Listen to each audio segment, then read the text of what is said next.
Salutations tête de naze et bienvenue dans cette petite vidéo du chef avec l'acteur de Game of Thrones, Tormund. Bonjour, je suis Tormund. Voilà, voilà. Les effets spéciaux. Donc là on est là pour parler comment dire, de cette saison de Game of Thrones, la saison 7. Voilà, j'avais dit que je ferais peut-être des reviews des épisodes, mais en fait j'ai eu la flemme. Parce que c'était les vacances et que je fais ce que je veux. Mais je vais parler de cette fin de saison parce que j'ai beaucoup de choses à dire sur cette saison. Il n'y a que 7 épisodes. Il n'y a que 7 épisodes. Alors que d'habitude il y en a 10. C'est ça? 11, 10. Non, il y en a 10. 9 10 9. Plus.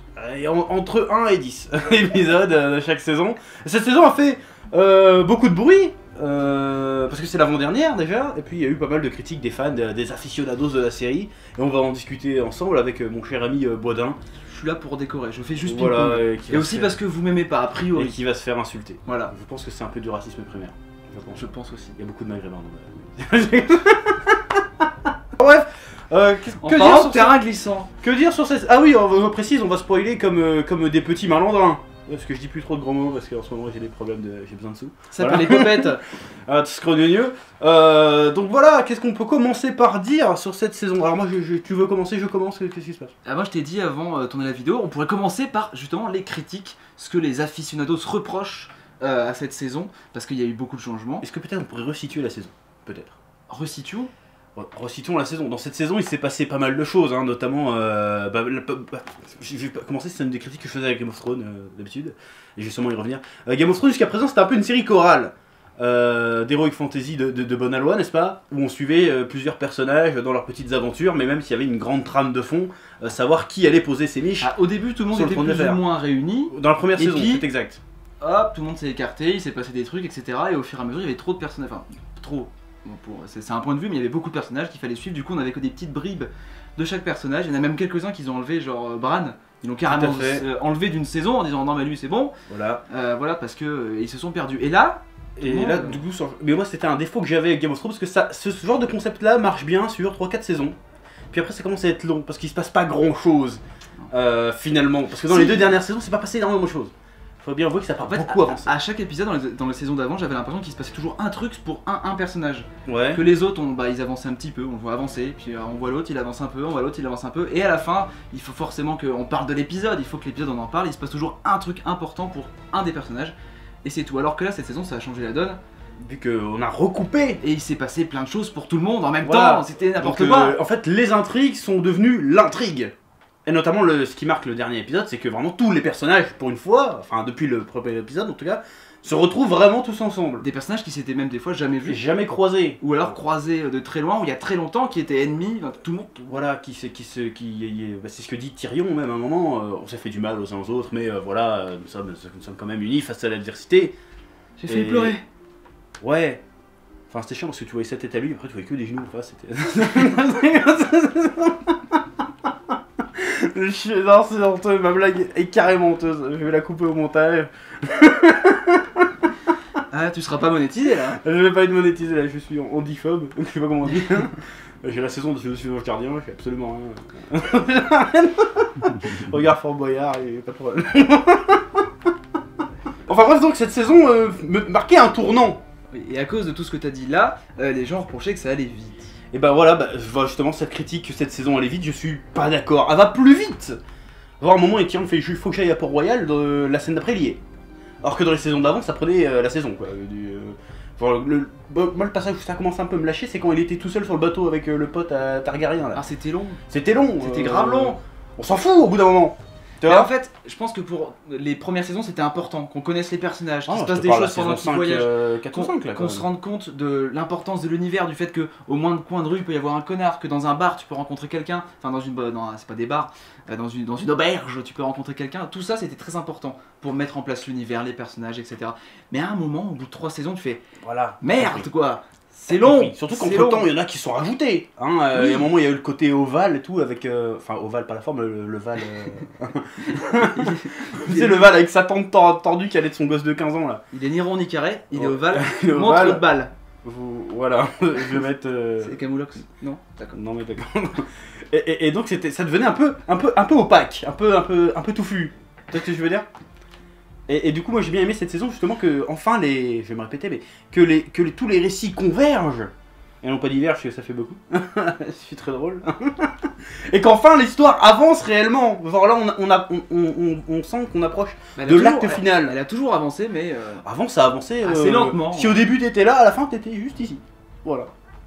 Concrètement. T'exagères un peu. J'exagère un petit peu. Alors effectivement, autre reproche du coup lié à ça, les distances c'est n'importe quoi, ils se déplacent n'importe comment, les marcheurs blancs ils mettent 4 saisons à faire 10 mètres. J'avoue que ça aussi, c'est pas 4 saisons, c'est 9 saisons. Oui, enfin, ça c'est vrai. Alors ça c'est vrai, mais les scénaristes se sont expliqués en disant qu'ils avaient pris cette liberté, parce qu'en plus faut pas oublier que genre R.R. Martin a lâché la série depuis 2 saisons, je crois que c'est ça. Non, parce qu'en fait, ils ont dépassé les bouquins. Oui, voilà. Donc du coup, il a lâché le projet. Il se concentre sur l'écriture du bouquin et il a laissé un peu plus les showrunners, les réalisateurs, et surtout dans cette saison, un peu plus libres. Et ça se voit, ils se font plaisir. Voilà, et je pense que c'est la meilleure chose qui pouvait arriver à la série finalement. Parce que si c'était si long, si touffu, c'était parce que ça a essayé de coller au bouquin, même s'ils ont enlevé pas mal beaucoup de trucs du bouquin. Genre Lady Stoneheart, par exemple, qui est censée être la mère des Stark qui revient en espèce de fantôme vengeur. Ça a pas été fait. N'est pas dans le truc. Il y a d'autres trucs aussi, par exemple l'oncle, le frère de Stark là, qui sauve Jon Snow dans l'épisode 7, dans l'épisode 6. L'oncle Sam, je sais pas quoi, comment ça s'appelle. Mais si, il est sur son cheval et puis il chauffe Jon Snow, il fait prends mon cheval et puis. Oui, d'ailleurs, il aurait pu aller avec lui. Voir ce mec là, ça faisait genre 2 saisons qu'on l'avait pas vu cette tronche. Mais on sait pas pourquoi c'est une espèce de Jedi, on sait pas. On s'en fout. Bah on s'en fout. C'était un Deus Ex Machina, c'est tout. Ça pourrait être intéressant. C'est vrai que Jon Snow il a toujours une chatte pas possible. Ah oui, mais c'est Jon Snow. Et c'est le feu et la glace, hein. C'est le principe du bouquin à la base. Tout le monde savait que à la fin ça allait finir avec Jon Snow et Daenerys, en tout cas que ça allait être très très important. Voilà. Est-ce que ça t'a surpris? Non, c'était un peu fan service. Voilà. Après on va parler un peu de tout ce qui est consanguinité, on va y venir assez rapidement dans Game of Thrones, c'est un peu un gimmick de la série. Par contre on me dit que ça avance vite, mais j'ai pas l'impression que c'est tellement avancé entre l'épisode 1 et l'épisode 7. Parce qu'au finalement on dit épisode 1, il faut vite prévenir tout le monde que les méchants arrivent, et au final ils les préviennent qu'arrive à l'épisode 7. C'est pas faux. Donc entre temps il se passe tout un il y a quand même genre 2-3 batailles qui sont quand même assez épiques. Enfin, dans les saisons d'avant on avait genre à chaque fois 1 ou 2 batailles par saison. Là, en veux-tu, en voilà, on voit qu'ils se sont fait aussi plaisir sur les tournages, les lieux de tournage, etc., sur les effets spéciaux, parce qu'il y a moins d'épisodes. Et ça encore, ça fait plaisir. Putain. Ouais, mais il y a un truc que moi qui m'a un peu manqué cette saison, et que je me rends compte en parlant, c'est qu'il n'y avait pas trop de twists de malade. À part peut-être dans le premier épisode où à la fin t'as la flotte de l'autre qui arrive. J'ai pas eu trop de méga twists. Sur le dernier épisode, il y a Littlefinger qui. Ouais, ça Là, tu fais, ah d'accord. Là, je me suis fait avoir. Donc, ouais, moi aussi. Pendant toute la saison, je me suis dit, Sansa, elle est trop conne, arrête de l'écouter, putain, c'est un connard. Littlefinger, un des meilleurs personnages de Game of Thrones. Oui. Depuis le début. Oui. C'est le meilleur des fils de ta maman. Fils de rien. Voilà. Fille de mauvaise vie, je sais pas comment dire. Je sais pas si. Non, lui, fils de sa maman. Voilà, fils de sa maman. C'est le plus grand, c'est le. Voilà. C'était vraiment un calculateur, mais qui n'a pas assez bien calculé. Parce que en fait, moi ce que je trouvais bizarre, c'est comment ils ont su qu'il les manipulait. En fait, ça n'a pas été trop expliqué, finalement. Si, quand il l'accuse, il dit est-ce que tu avoues que tu as fait ça? Est-ce que tu as manipulé pour que notre père il meure? Est-ce que tu as fait ça? Est-ce que tu as fait ça? Ils ont quand même quelques preuves. Et il y a Bran. On sait pas, mais ils ont très probablement discuté avec Bran qui lui. C'est une espèce de Jedi. Parce que je te signale que Bran il était là à la table. Hein.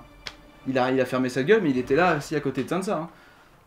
Oui, je sais, mais. Donc je pense que Bran a dit des trucs à Sansa et à Arya. Ça aurait été sympa qu'on nous le montre, parce que finalement. Bon, après, je sais que ça fait le côté suspense du coup on est surpris. Oui, bah mais je comprends pas comment. Sinon le twist fonctionnait pas. Oui, peut-être. Peut-être il est vrai.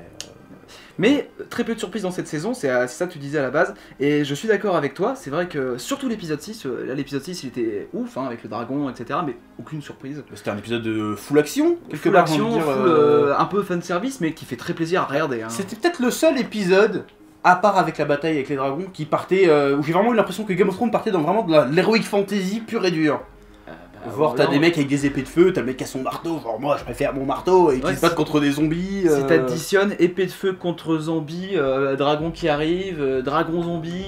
En plus ça réunissait plein de personnages, ça réunissait un peu tous les badass un petit peu. Est-ce que ça fait pas 7 saisons qu'on nous promet tout ce bordel? Bah voilà, c'est ça en fait. C'est ça que je trouvais génial dans la parodie de South Park.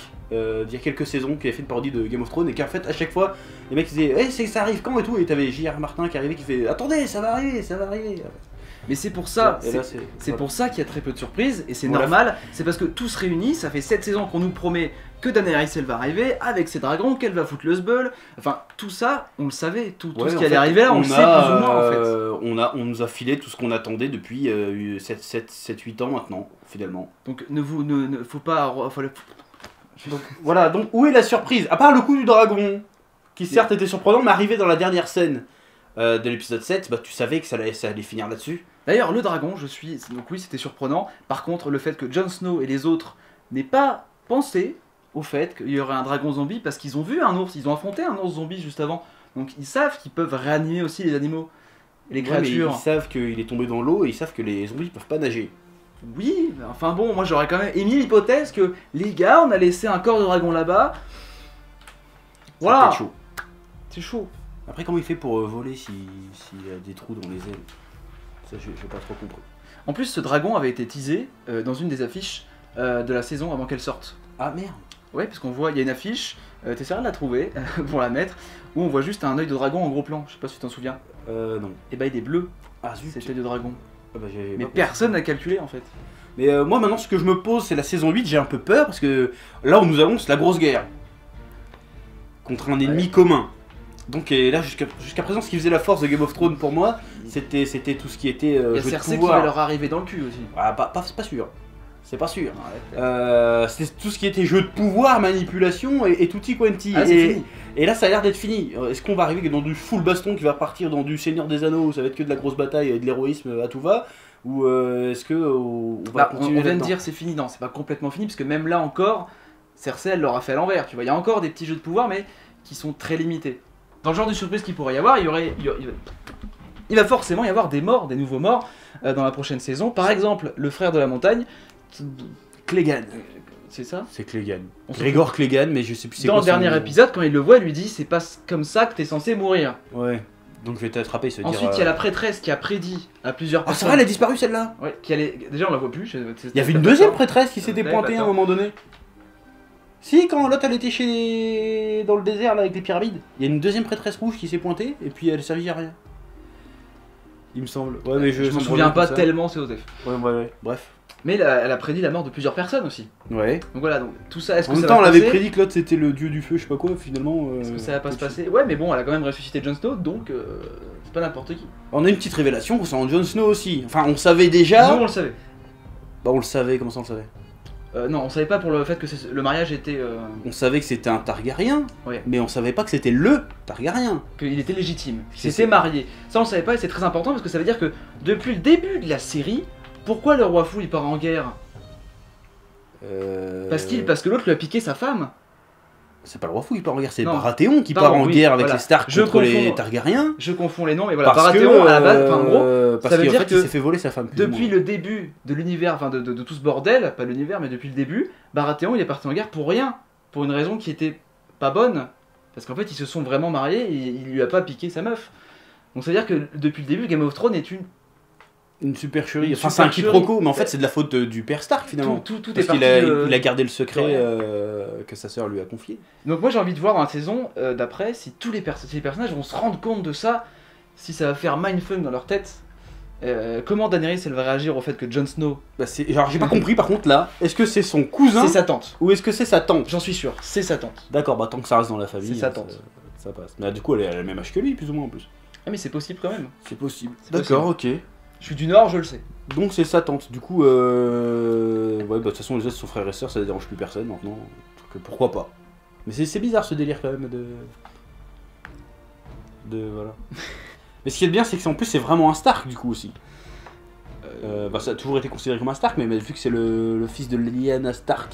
Oui, mais elle s'est mariée à un Targaryen, donc du coup elle a pris le nom de Targaryen. Oui, donc c'est pas le demi-frère de Sansa, mais c'est leur cousin. Faut dire ça, ouais. Voilà, donc il y a tout l'échiquier familial qui est remis en jeu, du coup. Et ça, c'est plutôt intéressant, c'est plutôt inattendu. Voilà, qu'est-ce qu'on peut rajouter? En vrai, il y a plein de trucs qu'on n'a pas dit, mais on parle d'une saison complète. C'est compliqué de se souvenir de tout, de parler de tous les détails. Parce qu'il y a eu plein de détails, plein de révélations, plein de petits trucs qui se sont passés. Moi, j'ai bien aimé le développement de la relation, on pouvait le voir venir aussi, entre Cersei et Jaime. Qui est un peu au début de la saison, je crois que ça y est, on est heureux ensemble, on va avoir un gosse et puis. Ouais, non, mais oui, mais non, mais oui. Elle commence à passer du côté obscur vraiment beaucoup en fait. Moi, quand il y avait Tyrion, j'ai cru, putain, elle va le tuer. J'étais content quand Jaime s'est barré. Putain. Ouais, mais il se barre tout seul comme un clochard en fait. Et depuis le début, je sais que c'est un bon. C'est un bon. Ah, bah oui, mais c'est. Depuis qu'il a perdu sa main et qu'il est pote avec. Le problème, c'est que je pense que Jaime en fait, c'est un faible finalement. Il est badass, d'accord, mais c'est un faible quand même quand il est question de sa sœur. Bah non, elle l'a quitté quand même. Bah là, il l'a quitté, mais parce qu'elle a menacé de le tuer. Elle est enceinte, elle lui avait dit. Elle lui avait dit. La prochaine fois que tu me trahis, je te tu seras reconnu comme père. Ouais. On s'en bat les couilles. Merde. On s'en. On s'en bat les bourses. On s'en bat les bourses. Et il est quand même parti alors que bah, c'était le futur potentiel roi, il allait avoir un enfant légitime, etc. Donc il a quand même porté ses bourses. Mais je pense qu'il a fait ça depuis le début, il a sacrifié beaucoup de choses par amour pour elle, mais il est pas prêt à sacrifier le monde pour sa tronche, je pense que c'est ça.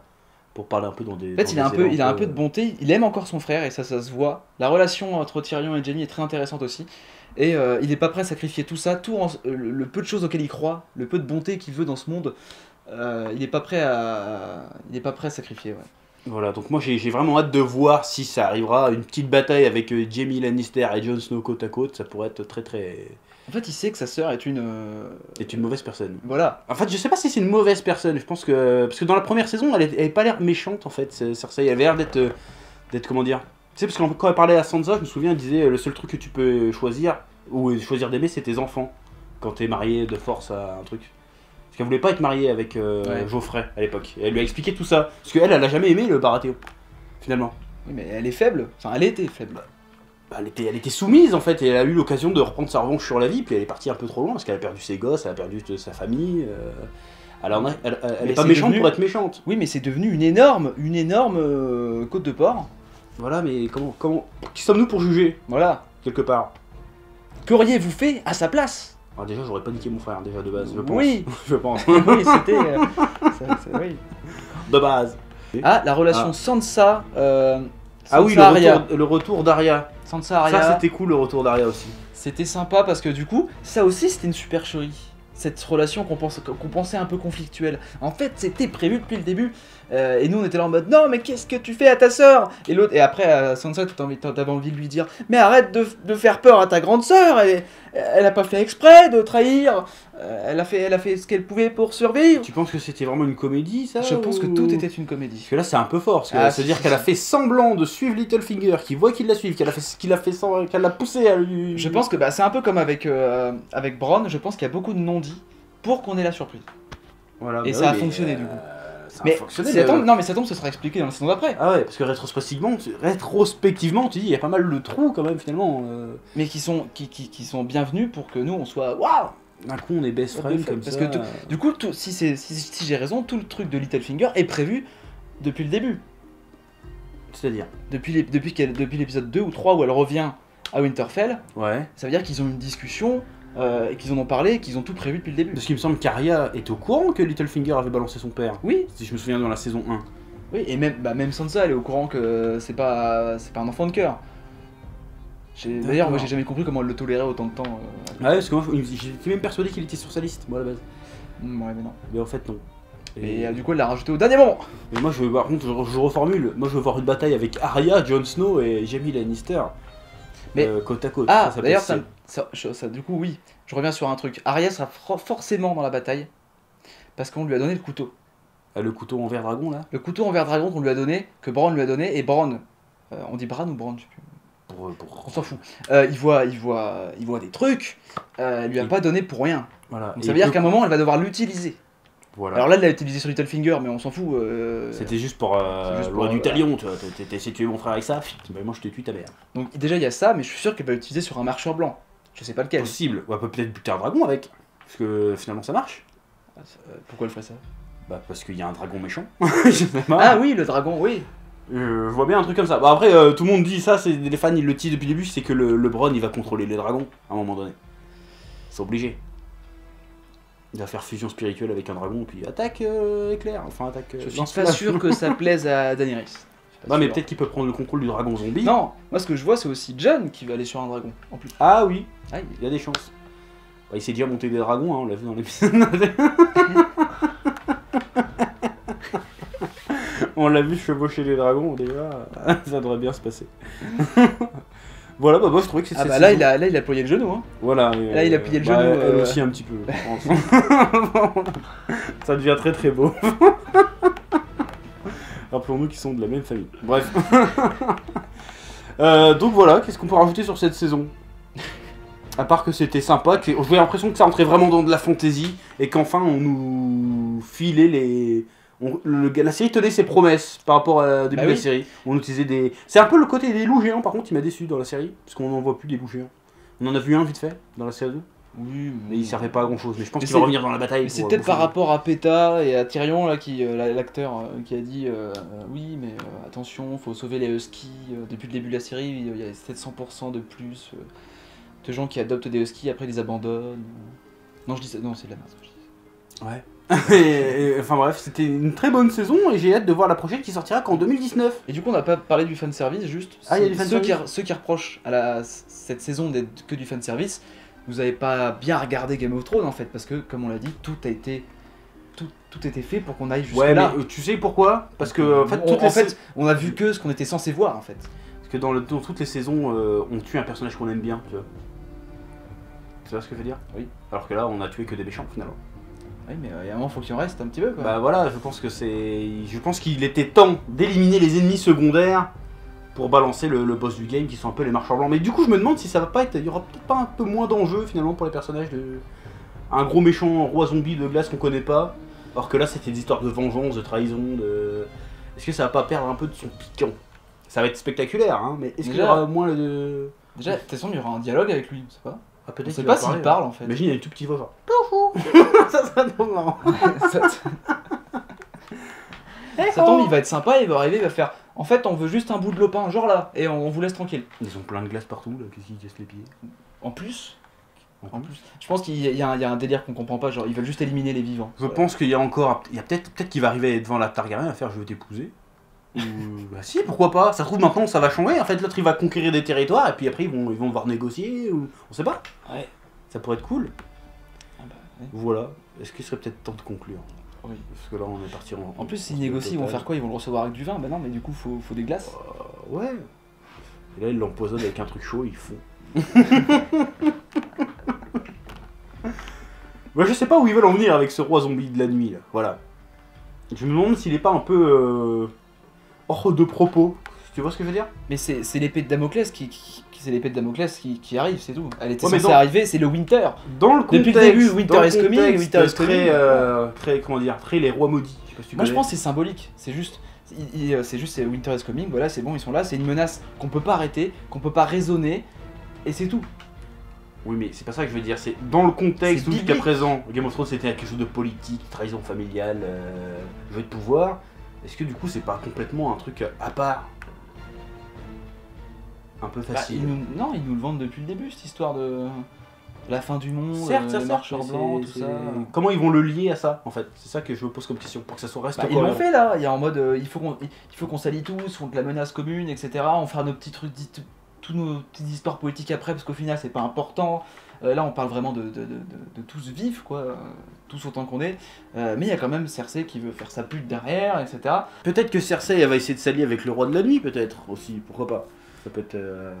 Peut-être que Cersei elle va changer d'avis parce que Jaime il est arrivé tout seul avec sa bite et son couteau voir Jon Snow sans armée et qu'elle va se dire au final c'est le père de mon fils quand même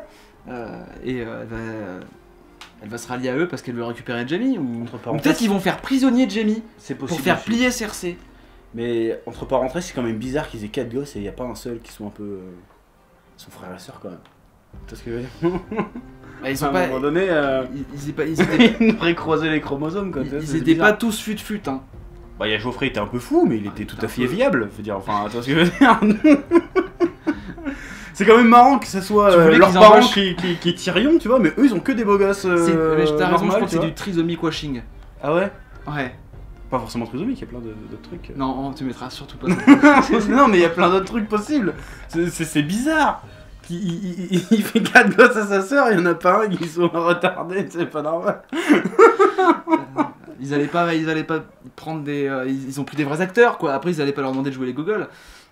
Pourquoi tu dis gogol? Bah je sais pas, toi tu veux qu'il y en ait un qui soit difforme, qui soit un peu con, c'est ça? Bah ça serait logique, oui. Ça serait un super twist que leur dernier enfant, il soit comme Tyrion par exemple.